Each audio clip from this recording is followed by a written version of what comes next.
Right. Yep. So moving into the breakdown of all of this, for scheduling, there's still going to be 12 games, so we don't have to change a lot. But with 7 teams per division, I did have to do something kind of a little tricky. And you can follow along or see exactly how this will work on my manifesto, as we'll call it, cornfedmedia.org. But we're going to keep 12 games where you get 6 divisional games. You play all of your division every year, and you keep 4 cross-divisional games. So every power school has 10 conference games. So you're really eliminating these cupcake scheduling because you really have to look at who you're scheduling for those other 2 teams, which would not be mandated, but it would really matter come seeding for the tournament. Because if Ohio State plays Ohio or Ball State or Alabama plays UAB or the Southern Mississippi School for the Deaf and Blind like they usually do, I'm pretty sure next year Alabama has a non-Division I opponent again. I think they usually do, don't they? Exactly my point, Brandon. Isn't the Citadel D2? Yeah. Boom. And why is that fair? Why does that? I mean, Alabama's Alabama. Granted, they're the greatest, but shouldn't they then at least play within their level, even if you're scraping the bottom? Play Troy, man. But now if you're playing Troy could beat you. Okay, Troy's yeah. They've won a few games. From the Nebraska fan, I love it. They beat LSU. That was great. Yeah. But it really does take out that kind of cupcake scheduling where I'm pretty sure the SEC plays only 9 conference games. How many conference football games does the Big Ten play? 9. If you count the championship, it's 10. 8 unless you count the championship. Well, my point is that the Big 12 plays every conference opponent. The other big conferences don't because of the teams, and that can actually lead to an unfair advantage for the teams at the top when it comes to your non-conference scheduling. What I'm doing is getting rid of that by mandating all of these conference games. And so now what we have to do, because of the 7 teams, the odd number of teams in the divisions, you have an anchored rivalry, which really makes this a lot more fun. So even though Washington and Washington State, you're going to see, are not in the same divisions, they still play each other every year. So there's a lot of rivalries that were still kept intact because of, or that will start anew because of this really cool anchored rivalry in not your division. I don't know about 10 games, though. I understand how that works for what you're trying to do, where you are trying to eliminate Division II team, but I don't know. Don't you think 10 games is a bit excessive? Well, 10 games. 11 if you as get compared to what? championship? They play 12 regular season games now, and they would play 12 then. Yeah. I mean, as it is right now, as a Nebraska fan, you play Ohio State and Wisconsin, but then you also play Purdue or Illinois or Still Indiana. Okay, Purdue, no, Purdue, not the best example, but you get what I'm saying. Minnesota. That no matter what conference you're in, there's going to be games that are harder every year and games that are easier every year. But what we do, one of my first big changes is we go to 10 teams for the playoffs.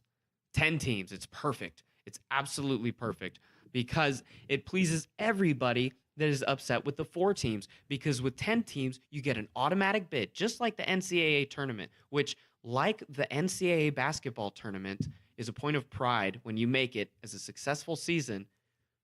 A trip to the college football playoffs will be seen as a successful point in the season. We've mentioned this before on one of our very earlier podcasts, but under my system, Iowa would have made the college football playoffs in the year that they started 12-0.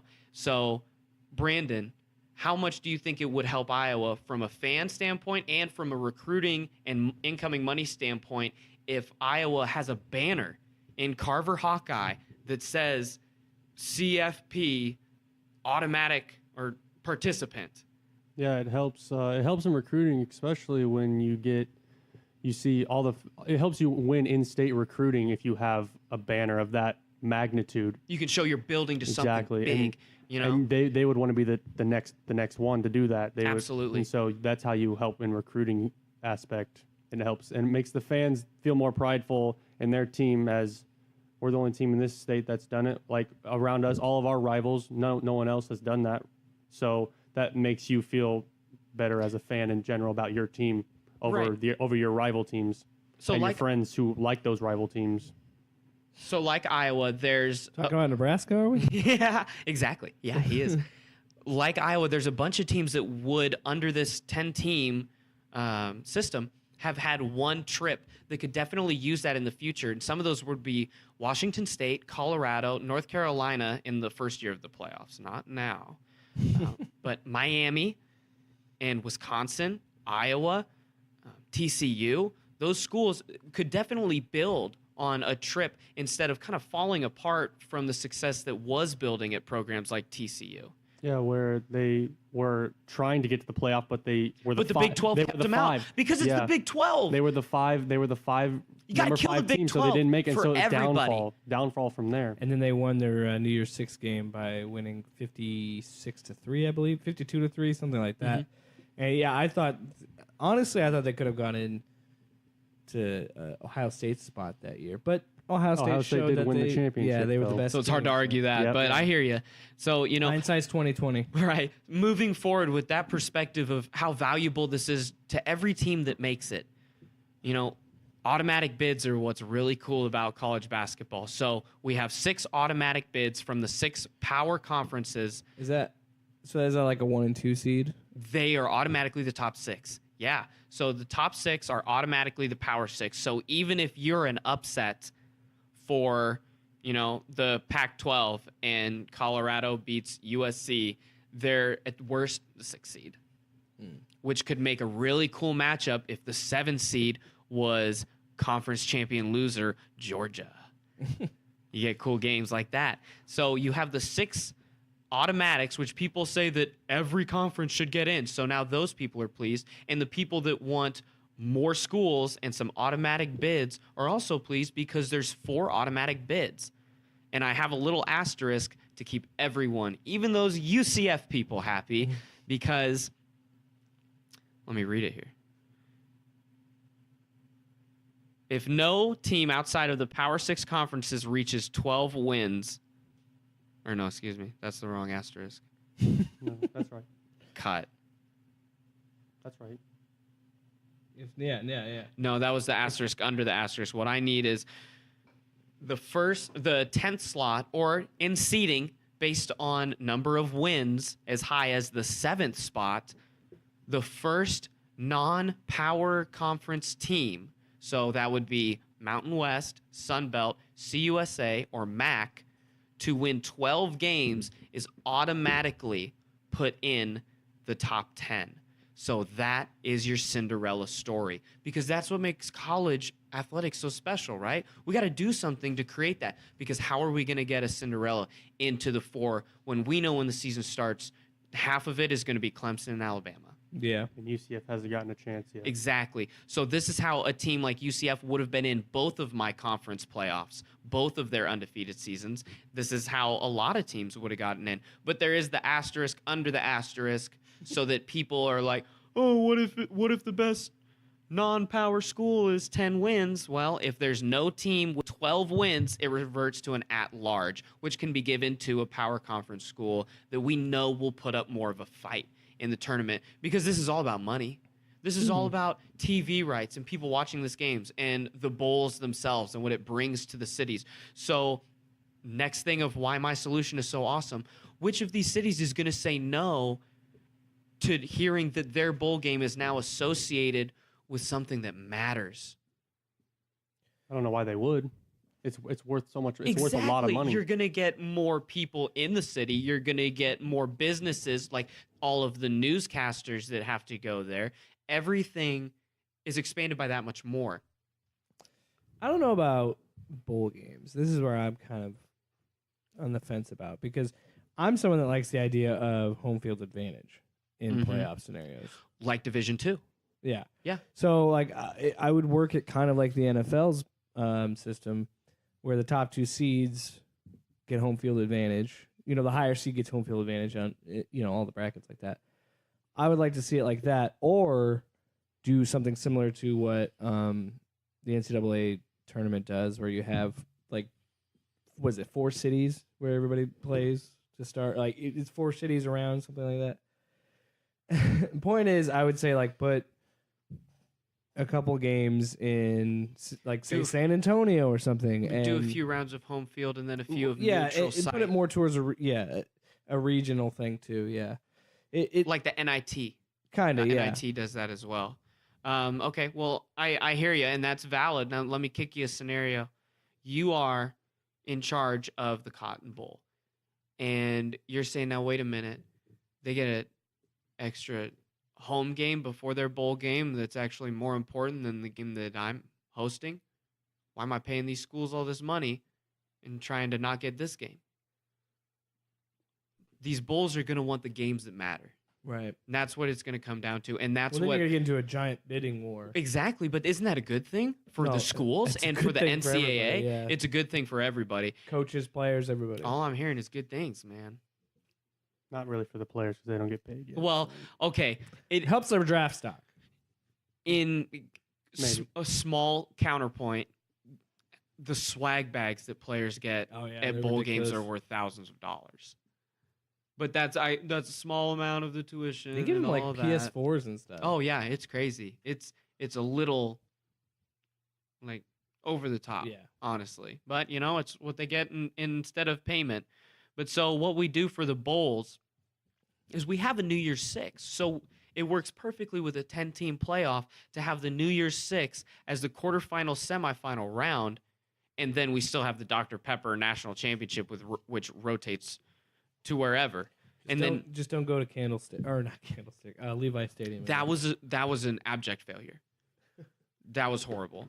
Having a national championship of 2 southeastern schools in a not a West Coast sport. I'm sorry, college football is not a West Coast sport unless it's USC. Unless it's USC or Oregon.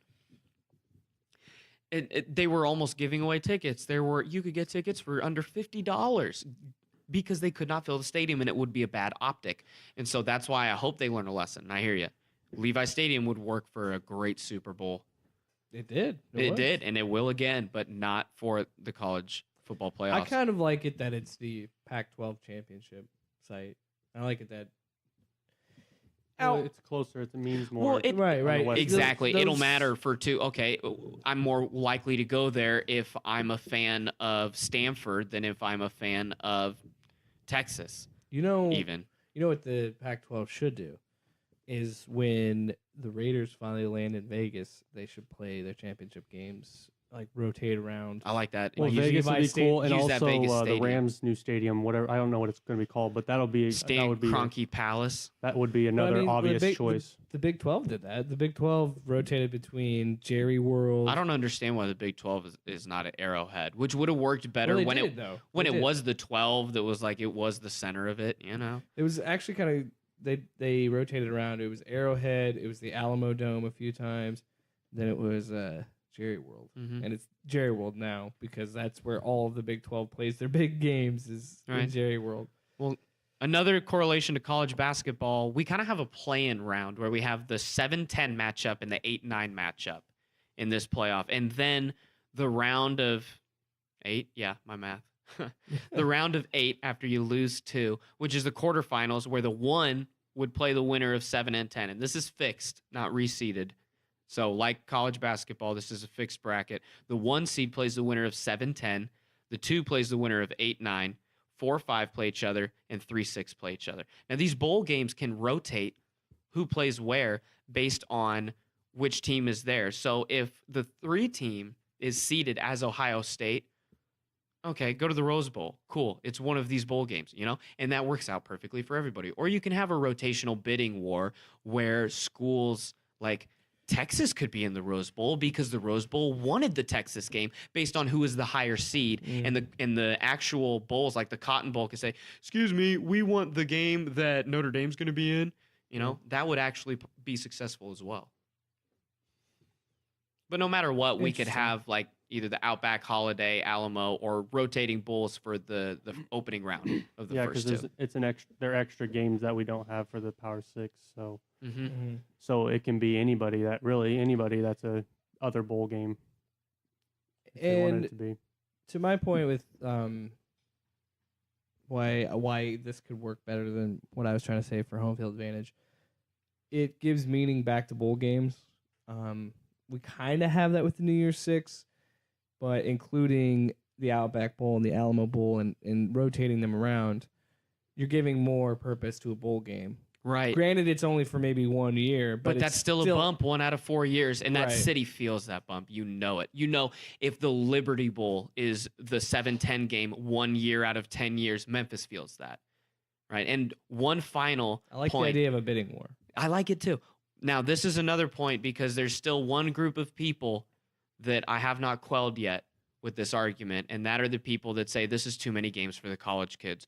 Well, if you actually look at it and do the math, this 10-team playoff system, and the other teams, all other teams still play just one bowl game if they make it.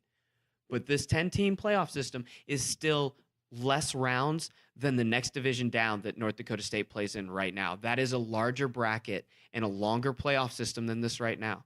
So this honestly is the solution that makes everybody happy. And with 10 teams, automatics, you have the way for the smaller school to get in. It takes care of everything. Yeah.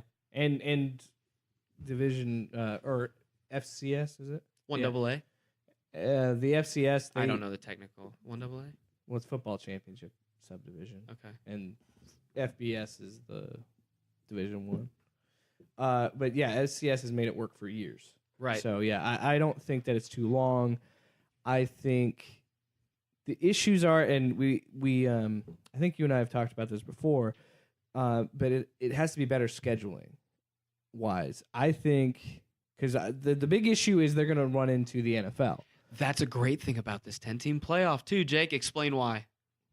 What? Because you could start it right after Christmas. if Boom. You want. can start before Christmas. Why don't there is the month of the black hole of college football where they lose all momentum between conference championships and the real games that matter. Why are you waiting from first week of December to first week of January to play your most important games? You're losing all momentum. The NFL only has 2 weeks. Exactly. So what you should do is maybe have a 2-week break from the conference championship to the 7-10 game, or a There's 1 no week breaks. break There's there. no breaks in the NFL though. They You- go straight from week 17 to the wild card. So we could do that here, and Yeah, why you know, not? or there's I was just saying that the Super Bowl. there is the one extra itself week of only the Super takes- Bowl yeah, well, before that, but you can we do could that for have the national championship. we could do Right, that for the well, national take a week championship off. here, and they still end it. You know, they can still end it at New Year's if they do it right. Well, yeah, and even they start after Christmas, they can still have their playoff rounds and get out of the way of wild card weekend. Another thing that you can adds play that on a to Saturday the viewership of my system of college football.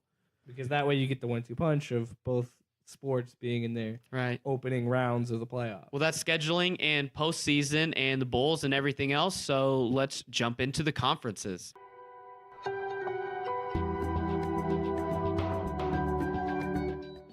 Hey guys, thanks for listening to our in-depth analysis on how to restructure college football. If you want to hear all conferences, you can hear the other installments of this on the Loud Sports Podcast or the long form on the Loud Sports Podcast, or you can read it on my website at cornfedmedia.org.